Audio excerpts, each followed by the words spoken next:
एक समय की बात है, खरगोश ने यह घमंड किया कि वह जंगल में सबसे तेज दौड़ने वाला है। कछुआ, जो धीमा लेकिन बुद्धिमान था, ने उसे एक घुमावदार रास्ते पर दौड़ की चुनौती दी। दोस्तों ने उनकी दौड़ देखने के लिए इकट्ठा किया। उस सुबह सूरज चमक रहा था। खरगोश जल्दी से दौड़ा और कछुआ धूल भरे रास्ते पर काफी पीछे रह गया। अधिक आत्मविश्वास महसूस करते हुए खरगोश एक पेड़ के पास कुछ तितलियों को छेड़ने के लिए रुक गया। उसे यह नहीं पता था कि शरारती गिलहरी उसे और अधिक भटकाने की साजिश कर रही थी।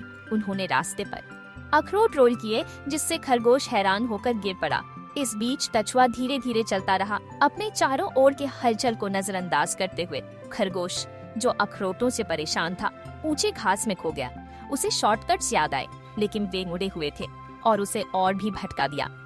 समाप्ति तक पहुंचने की बजाय वह जिज्ञासु उन लोगों से मिला जिन्होंने रास्ता पूछा। अपनी गलती का एहसास होते ही खरगोश वापस दौड़ने लगा, थका हुआ लेकिन अपनी व्यर्थ की उलझनों से निराश।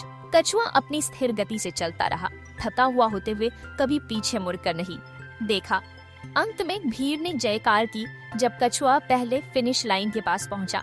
खरगोश निराश होकर पहुंचा, यह सीखते हुए कि सिर्फ गति सब कुछ नहीं होती। जंगल के दोस्त इस सिखाई गई सीख पर हंसे और दोनों दौड़ने वालों के लिए तालियां बजाएं।